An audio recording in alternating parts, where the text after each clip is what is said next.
How are you? Fine, thank you very much. Everything so far okay. Okay, good. Nice to talk to you. It's a pleasure for me. This interview is meant for Uruguay, South America. Okay. So there is a new Udo album called Game Over that was out last Friday. Yes. But before that, last March, you have released the live from your last year's show in Bulgaria. Yeah. You were one of the few artists that could play in such a difficult year. Such a privilege it was. Yeah. So how was that experience to play live in the pandemic year? Yeah, let's say we were very, very lucky that we could do the whole show and in Bulgaria. But, when we get this offer to do this show in Bulgaria, we said, okay, we will see, And then in the end, it was really happened. They said, everything is fine. It was possible also for us. I mean, we were not playing for nearly 1 year. So that means it was also for us. We have to rehearse in Germany, but I have a bass players coming from Slovenia, I have a guitar player coming from Russia. So that was, we are very lucky that also it was happened that we can rehearse the whole thing for the show. Yeah, and everything in Bulgaria was fine. I mean, everything was saved. And when they showed us the venue, we said, wow, this is beautiful, and maybe that, let's say we had the feeling that will be something special this evening. And then we said, okay, come on, we want to record the whole thing. We want to film the whole thing. And and also another surprise was, let's say we was expecting, maybe 500, 800 people around like that, but it was 3,000. Yeah. It was like, what?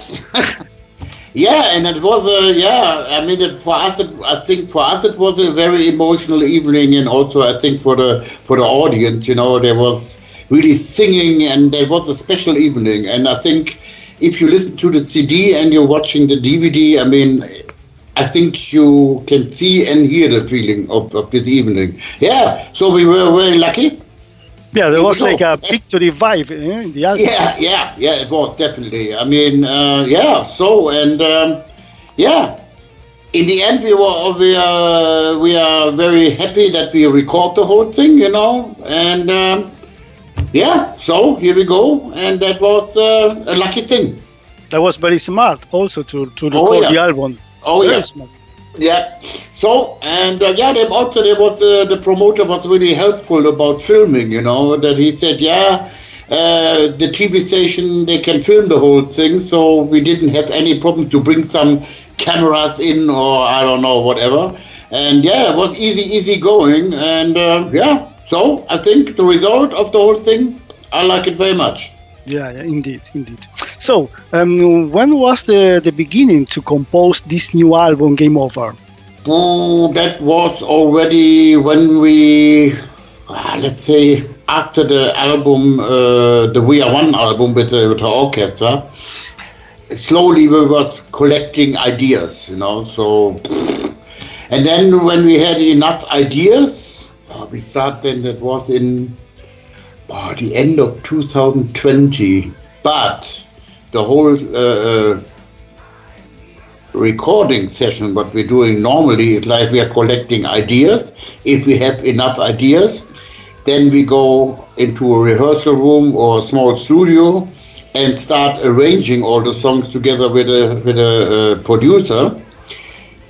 But this was not happened, not possible, about the corona thing and the pandemic, and so we did everything over Skype, but we are doing now over Zoom, over FaceTime, WhatsApp.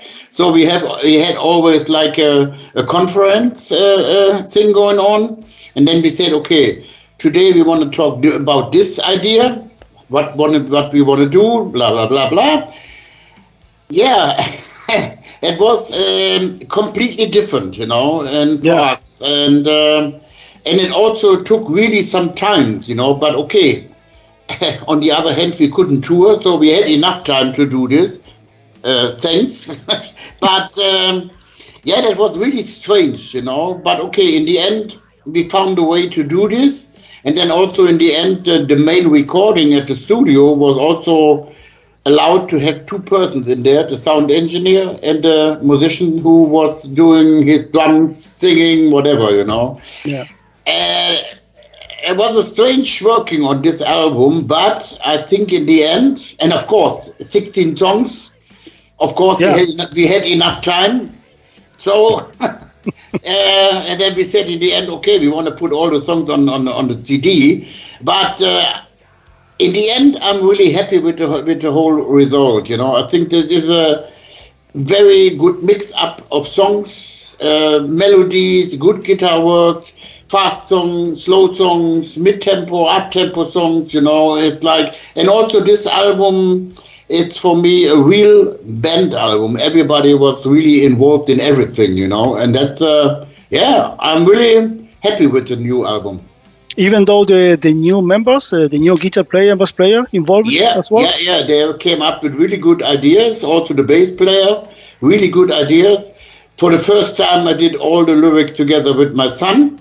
And also my son was, coming up with some good melodies for the vocals, So it was an interesting work. And for me, I would say I'm the oldest one in the band. The new guitar player, D, he is 28, my son is 27, the bass player is 30, and the next one, the oldest one after me is Andre. He is 35, but this is not old. So that means I have a really young band around me, and that was very interesting. They was coming from a different generation. I mean, I'm the old guy, I grew up with Rolling Stones, Sweet, Deep Purple, I don't know, all that stuff.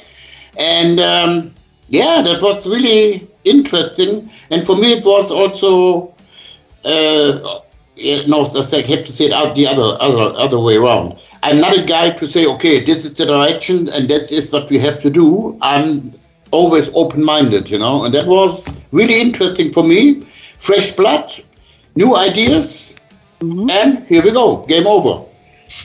So when you are searching for a new musician for the band, guitar player, bass player, what are the important things for you? First of all, the personality, the person.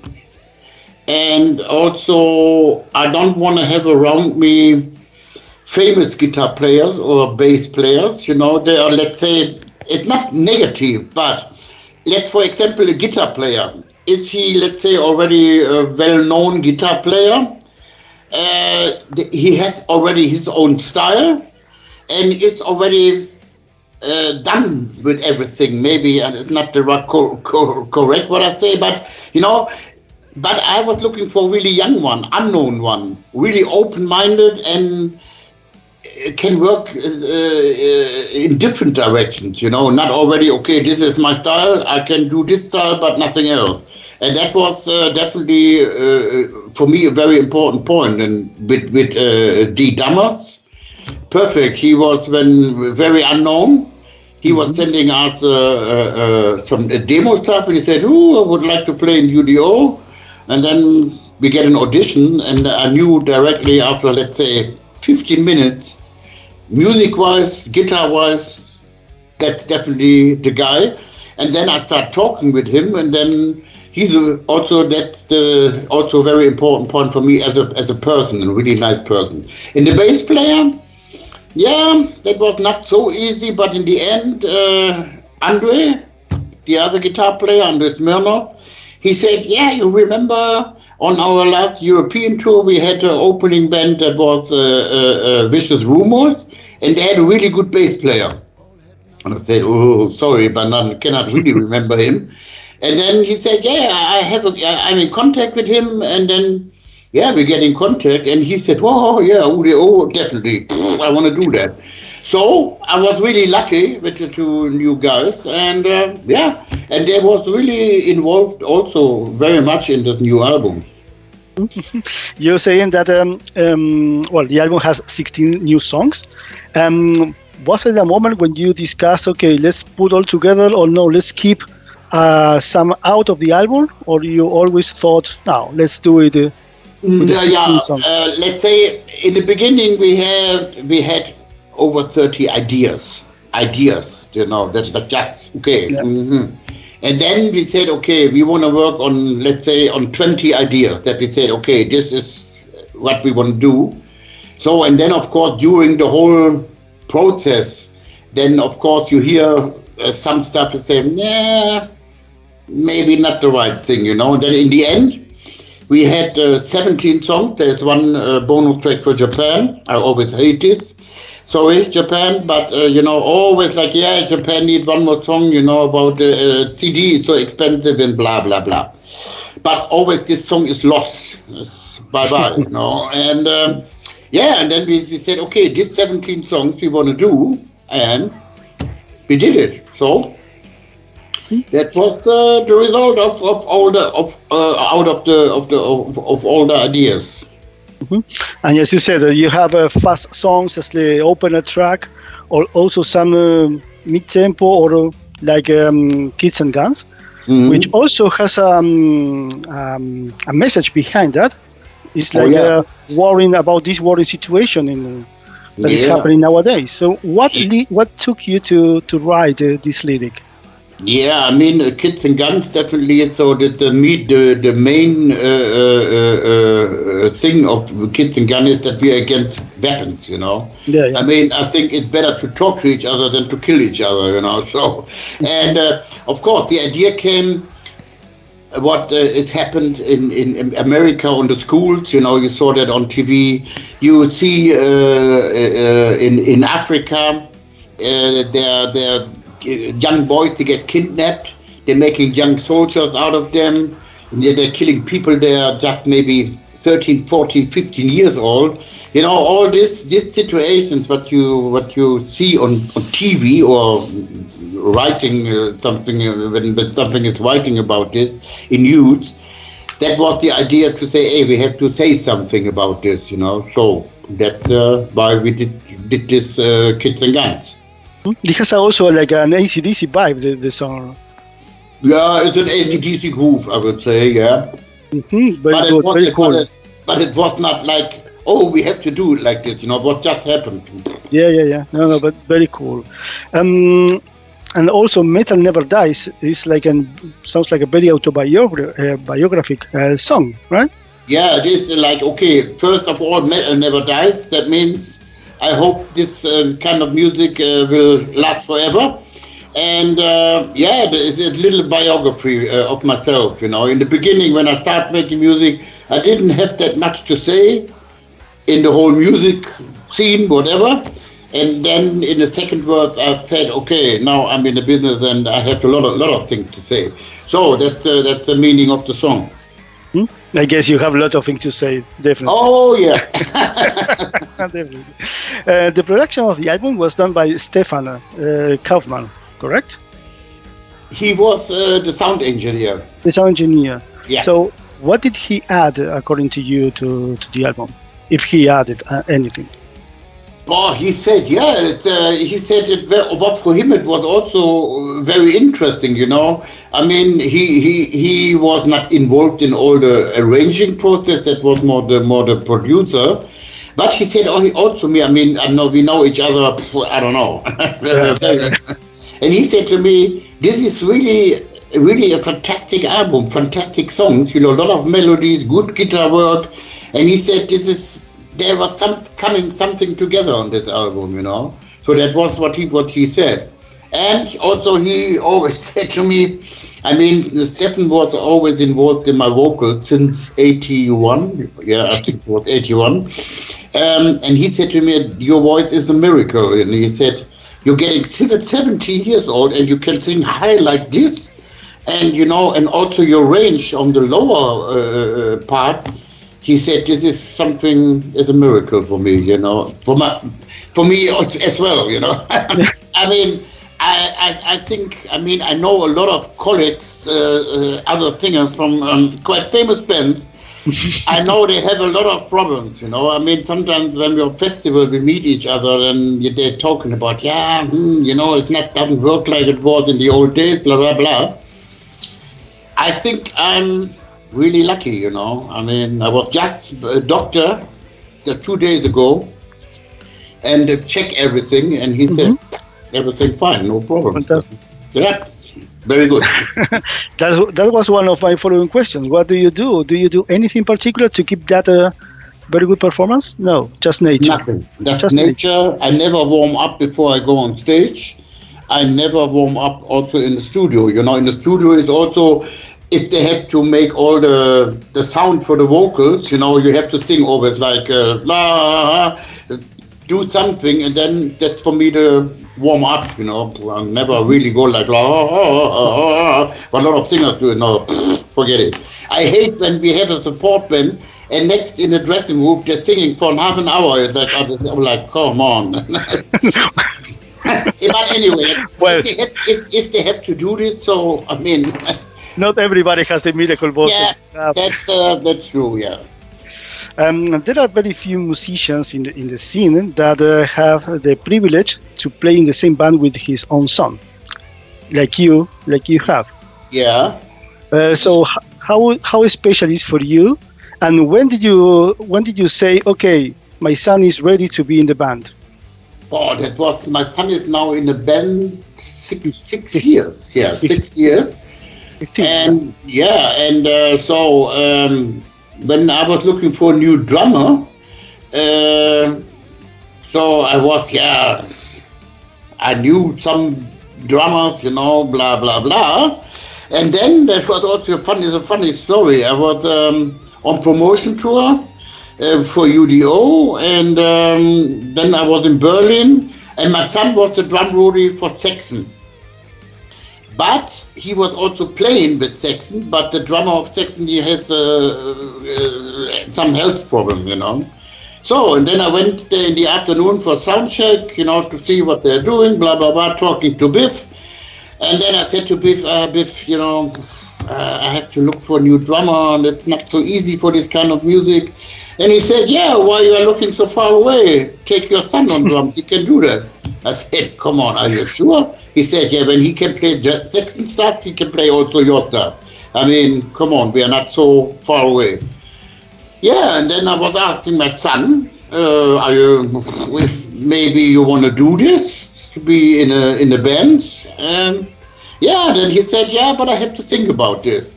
So that was, I have to wait for nearly 1 month.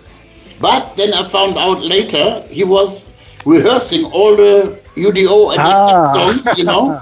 And then he said to me, yeah, I can do that. So he was preparing. Yeah, he was preparing, and that's the story how he became the drummer in UDO. But have you discussed before that between you, perhaps joking or never discuss it? No, never. I mean, he was also before, he was a drum roadie also in UDO, but I never was thinking about that he can be maybe the drummer in UDO. No. But see, sometimes things are happening. You are having a very active year, not only with UDO, but also with Dirkschneider and the old gang. Yes. It was very surprising to see you with Peter Balz again together after he left Accept. Did you see that coming, or? Yeah, I mean, Peter was already involved in songwriting and also doing backing vocals on the VR1 album with the orchestra.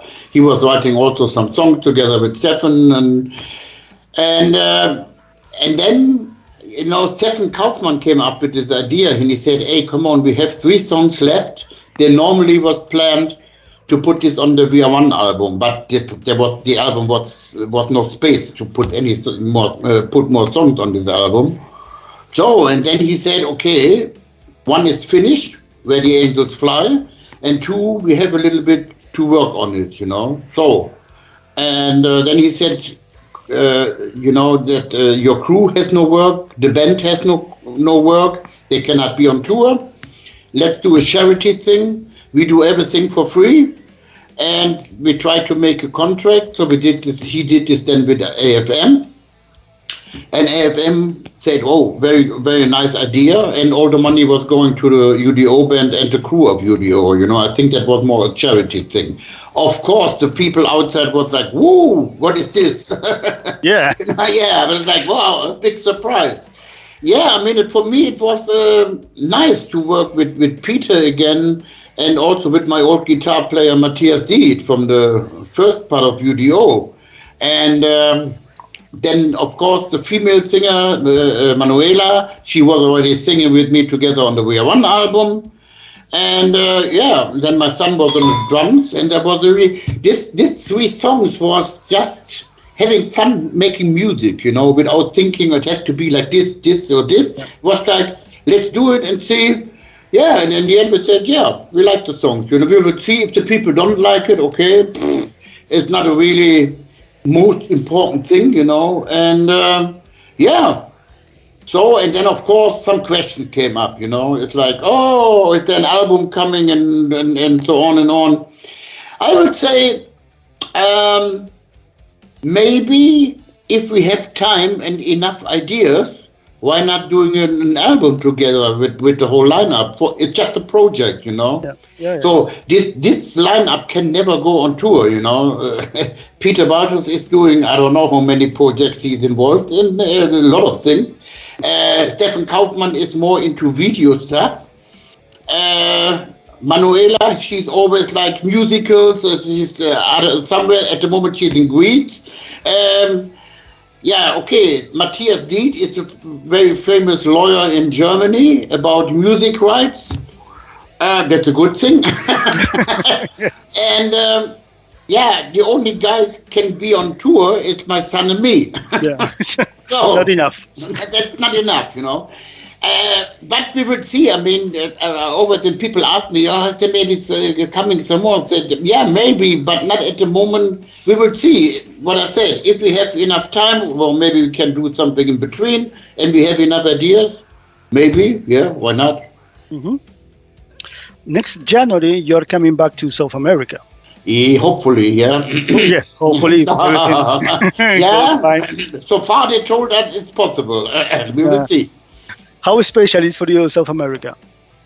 Oh, South America is always great, you know. I mean, the fans, how can I describe the fans in South America? Wild.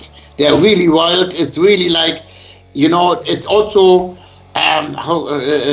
transport also to the stage, you know, this feeling from the audience. This is always something else to do shows in South America. But I never was in Uruguay. Yeah, I was going to tell you that. I didn't see Uruguay in the flyer. So, let's see if that can change. Because I remember that there was a show planned for UDO back in 2008, but the tour was cancelled. And that was the only time that okay. I saw that happening. Yeah, maybe I can ask my management and booking agency. Maybe. If there more space, more time, why not? Yeah, who knows? Can try that. Could be nice to have you there in Uruguay for the first time. That will be also something, yeah. Mm-hmm. Just a couple of more questions because we know that it is already time. Mm-hmm. Yeah, we are almost there, right? Yeah, we nearly 3 or 4 minutes. Yes. Okay. So it's something very short. For many years, you said that you will never play accept songs, but in the latest years, you changed and you're playing, which is, I think that the fans appreciate that a lot. So, how special is for you nowadays to still play these songs? Let's say I was doing Dirkschneider for nearly 3 years and played only accept songs for 3 years. I think nearly 300 shows or whatever. And that was also not planned. That was normally planned to do maybe 10, 15 special shows, but then it was exploding, you know. It was like, I don't know. So, and after these 3 years, I was really like to say, come on. I don't wanna play now accept anymore, you know. I mean, I have at this time 16 albums out with UDO, and I said, come on, we have enough own stuff, you know. But then, you know, we did this Bulgarian show, And of course, the promoter was like, oh, it's a special evening, maybe you can play some accept songs. And we said, okay, come on, it's the only show this year. We put some accept songs into the set list. Then this year we had 2 shows in Belgium, Alcatraz Festival, and a festival in Czech Republic, but this was under Dirkschneider. So that was already normally planned also in 2020 for the Metal Heart anniversary show. So, and then they said, okay, we want to do these shows now, and then they said, okay, but you have to do it then under Dirkschneider. And then, let's say in the end, for us it doesn't matter which name, or Dirkschneider, UDO, or whatever. And in the end, what also doesn't matter what kind of songs you are playing, except UDO. For us, was the most important thing to go on stage, play in front of people. Yeah. And it was, I mean, of course, the audience appreciated, I mean, still they want to hear these songs, Okay, I don't have to make the whole evening except song, but I think it's also a funny story with America. So the promoters, they came up and said, yeah, sure, blah, blah, blah. It's also now moved to next year. And then they said, yeah, but we heard Udo doesn't want to play any accept songs. And then my management said, yeah, but he cannot do America without Balls to the Wall, because it's not possible. And then they was really asking, this has to be in the set list. It was like a condition. Yeah. And then I said, okay, come on. I mean, I know Ball to the Wall in America is huge, a huge song, So I said, yeah, come on, doesn't matter. And now, I mean, all the people, they're coming up and say, yeah, when you go on tour, maybe you can put maybe 3 or 4 songs of accept in there. Of course, there's always asking for Ball to the Wall, Metal Heart, Father the Shark, and let's say Restless and Wild or stuff like that. So we will see. Maybe on the next tour we put it in the end as an anchor, as a bonus, a bonus. And I mean, in the end, it's like, say this, give the people what they want, Exactly. I mean, it's in a way, somebody also was saying to me, can you imagine Deep Purple without Smoke on the Water? I said, not really. So he said, okay, you're in the same situation. They want to hear some classic stuff. So, but I mean, that will be definitely happen.